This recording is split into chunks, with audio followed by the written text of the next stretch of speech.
Yo les gars, aujourd'hui nouvelle vidéo sur Choisir. On va traiter de la comparaison entre Ruan et Sparkle. Quel est le meilleur personnage à pool? Est-ce qu'il y en a un qui va power creep l'autre? Est-ce qu'il y avait un petit piège tendu parmi Yo-Yo? On va voir ça tout de suite. Tout d'abord, je vous dis merci pour tout le soutien que vous m'apportez en ce moment. Et n'hésitez pas à me rejoindre sur Twitch ou sur les lives YouTube qu'on fait tous les soirs. Et puis let's go, on va voir cette vidéo. Tout de suite, j'ai mis les sous-titres en français pour que vous puissiez comprendre un petit peu de quoi ça parle. Alors, il va commencer directement par Ruan là, analyser. Ensuite, je pense qu'il va faire Sparkle.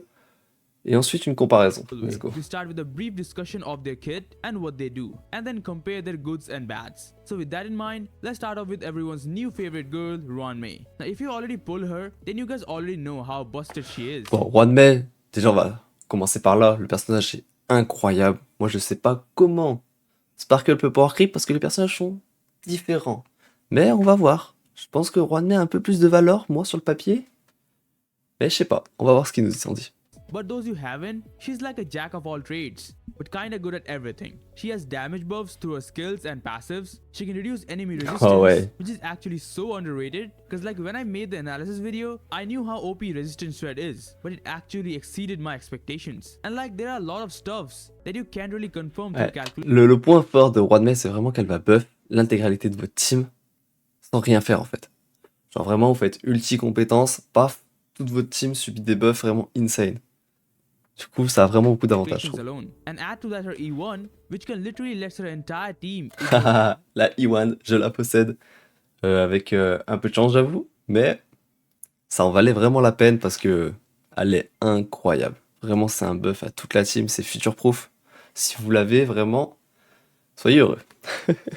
No defense when they deal damage through any of their attacks, and she literally breaks the game. But we won't take eidolons into account when discussing value. Anyways, she can also buff speed for her entire team. Just buff speed.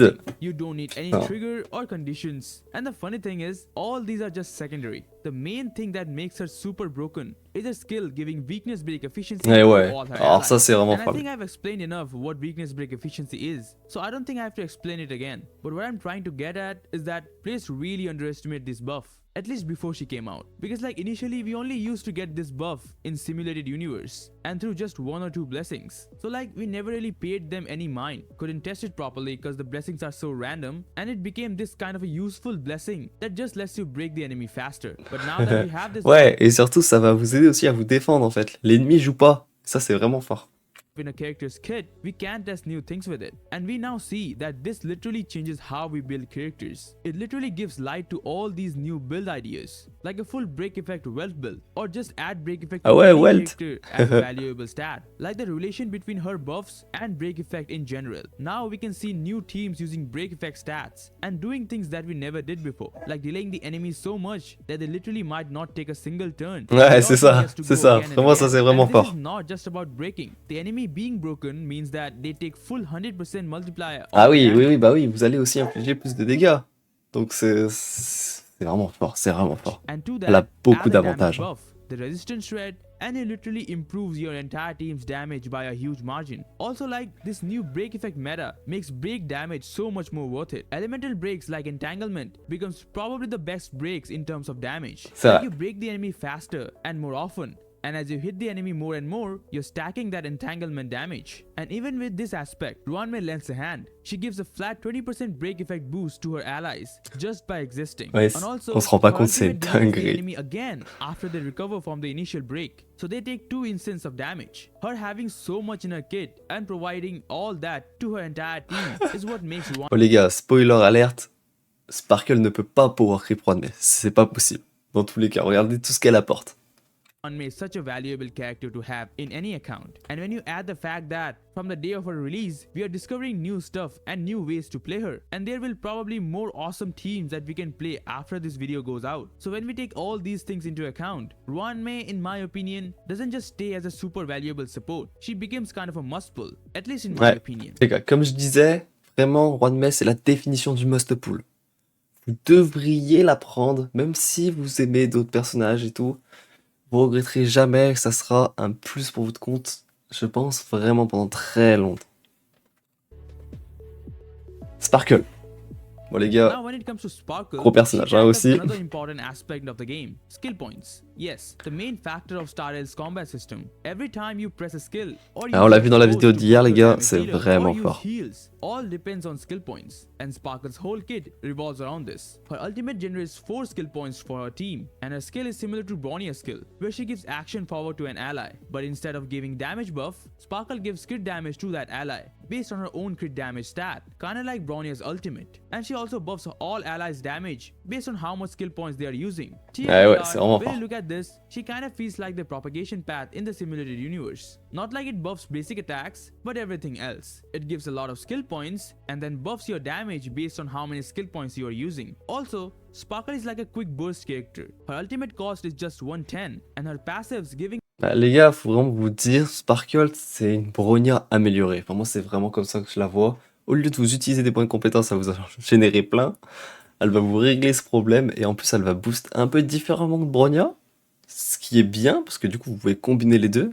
Mais vraiment, c'est trop fort. Hein. her 10 extra energy in her basic attacks, she can easily use her ultimate every 3 turns. Of course, a full analysis of her kit will be out after the version livestream, as I don't want to face Hoyo's wrath. But to sum it up, she's like an upgraded Bronya, where she has similar kit of a Bronya, but much more added to it. Skill points is such a core part of this game that there will never be a time where you won't need skill points. And it becomes even more valuable with characters like Imbibed Lune, and with Panaconi right around the corner. Ouais, voilà. Très fort avec Daneng, mais aussi future-proof, les gars. Du coup, n'importe quel personnage, si vous avez Ruan et Sparkle, imaginez, vous avez les deux, vous êtes trop bien. C'est sûr qu'il y a un des deux supports qui va aller avec le personnage, c'est obligé. I bet we'll get more and more characters that will take more skill points. And suppose like Sparkle will get their value increased more and more as time passes. C'est sûr, and not c'est just sûr. Lune. Like I said with Ruan Mei, there are endless possibilities that we never discover before we test out the character for real. And there will be more and more useful cases for Sparkle when we get to test her for like a week. Ouais, comme on l'a vu dans la vidéo d'hier, je pense que Sparkle ne va pas être si liée à Daneng et tout. On a vu qu'elle pouvait être très universelle aussi, même avec des Jinglios et tout, je pense que ça va être vraiment pas mal. Faudra tester ça. And ignoring that faraway stuff, even now, I can see more ways to use her than just high SP DPSs like Lune or Qingque. What about high SP supports? Like, Yukong is one of the best supports for any hyper carry. But she Oh eats up putain, skill Yukong, points like no j'avoue, one's je l'ai pas business. monté moi. And also characters like Ho-Ho. The only thing that people kinda have an issue with. Bon, wow, je pense que beaucoup d'entre vous l'ont skip. J'en fais partie. Donc, mais c'est vrai que sur le papier, WoW utilise souvent sa compétence, donc avec Sparkle, ça va vraiment être fort. Is that she's not fully SP positive. Yeah, you can use her as an SP positive character, but if you want to maximize her kit, she becomes SP neutral. Other supports like even Bronya, these supports provide high value with the Voilà, le combo avec Bronya va être vraiment intéressant, je pense. cost of high SP needs. And Sparkle just makes all these characters fully use their kit without worrying about skill points. Taking Imbibed Lune as an example, cause well, he's the only premier DPS that needs so much skill points. And when he gets those skill points, he is literally a menace when it comes to damage. And hell, we are not talking about QQ. She is too RNG, man. Bon, Back to Lune. QQ, The only reason why Jingliu is considered the best DPS in every tier list, because of how easy to use she is. Her not needing a whole team built around her is what makes her the best DPS. At least right. C'est pour ça, Jingliu, tu peux la mettre un peu avec qui tu veux, elle va pas utiliser de points de compétence et c'est pour ça qu'elle est vraiment, elle est au-dessus de Daneng dans toutes les tier lists.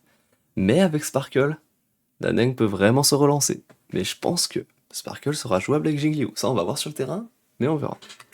Right now, because like in terms of just damage, Lune is also up there, but since he needs a whole team built around him, giving him those skill points makes him harder to use than someone like Jingliu. But having a character that can single-handedly fix all his skill point issues like Hanya and then buffs him even more like Bronya, Lune can fully maximize his kit, and this will happen with every other DPS or teams that can perform exceptionally well than others, but requires a shit ton of skill points to do so. And also, one very important thing that I forgot to mention, that unlike Bronya, Sparkle's constant buffs last till the start of the ally's next turn. That means, characters that uses follow-up attack can also benefit. Ouais, ça on l'a vu aussi. Hein. Topaz. Donc ouais, voilà, Topaz, Doctor Ratio, ils seront boostés par Sparkle.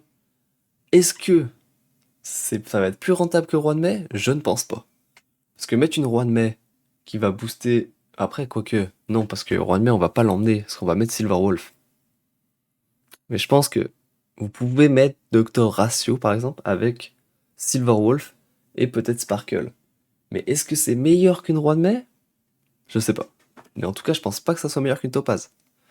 Or the newly coming À voir. Dr. Ratio, who is probably going to be the best single target DPS in the game, and now you have a solid support for him that can buff not only his normal attacks but the follow-up attacks as well. And now when we sum all these things up, once again you get like a must-pull character that everyone should have in their account. And this is the issue that which to prioritize. Should you Ouais, voilà, c'est ça. C'est Sparkle, on peut le dire d'avance, must pull, les gars.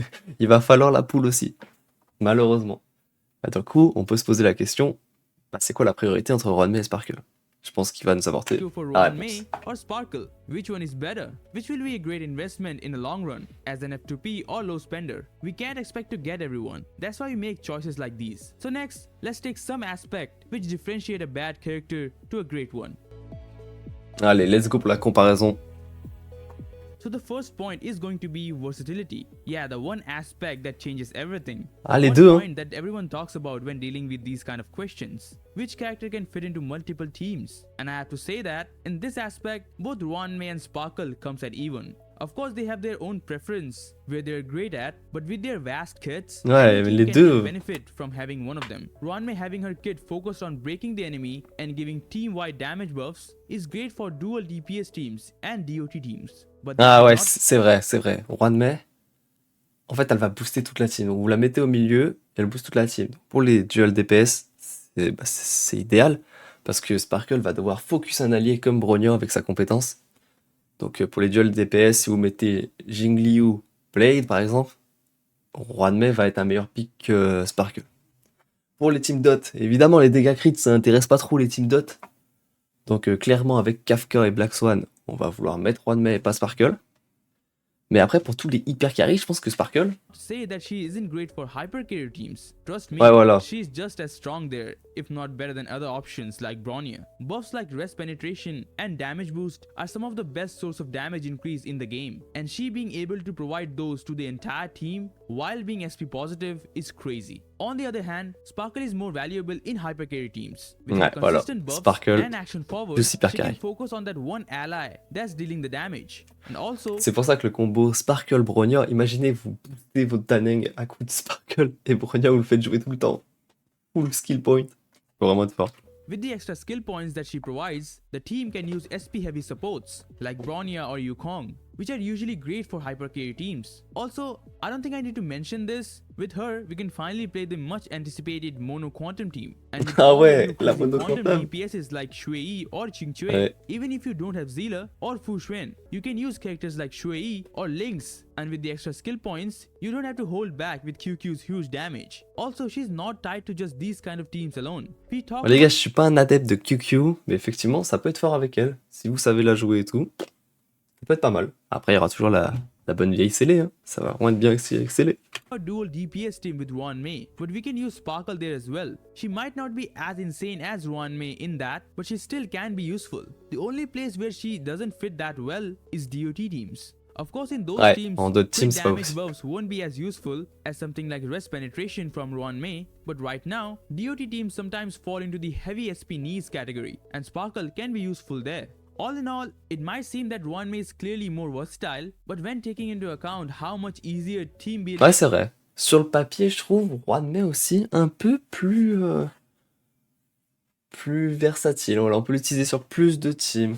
Après, Sparkle, elle a un peu sa catégorie des hyper carry, donc il va aussi avoir beaucoup de personnages et c'est aussi future proof. En fait, les gars, vous poulez les deux et vous êtes trop bien. Vous êtes vraiment trop bien si vous avez les deux. gets with Sparkle, I just have to put both of them on the same level. Voilà, voilà. Les deux au même niveau. D'accord. Next thing I want to talk about is offensive and defensive capabilities. Now we Ah, ok, have intéressant, discussed ça. how much these two characters affect a team's damage. Their consistent damage buffs makes light of any opponent. But in single target damage boost, Sparkle is going to be the best support for hyper carry teams. Ouais, ça c'est At least clair. for my calculations, Sparkle is going to be the best single target damage buffer in the whole game. But Voilà, ouais, ça va être le best pour le mono cible, hein, ça va être clair.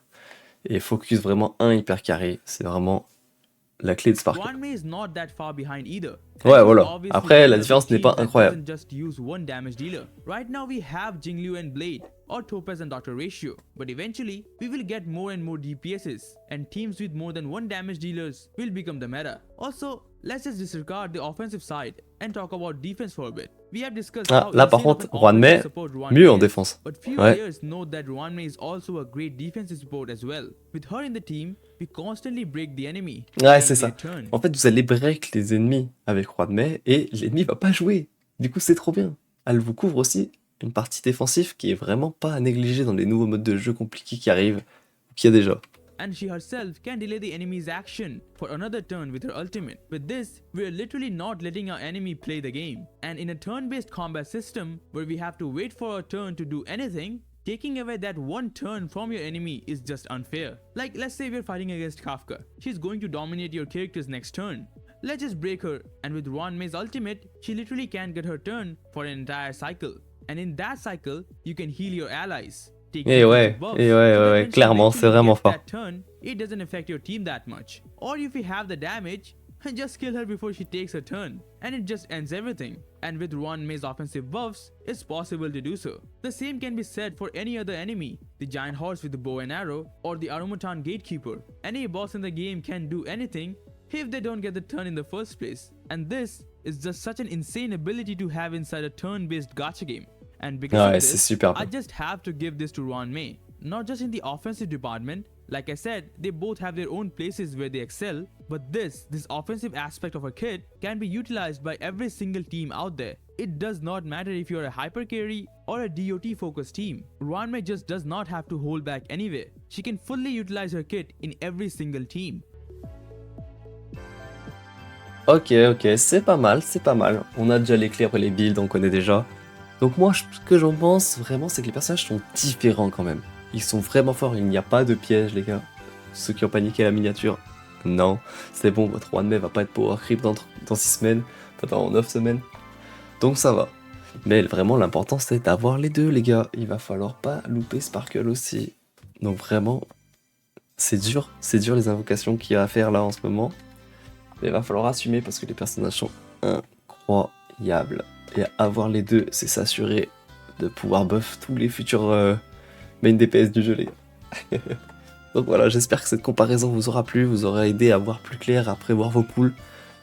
Donc moi je vous dis merci encore, et je vous dis à demain pour une nouvelle vidéo sur Choisir. Peace.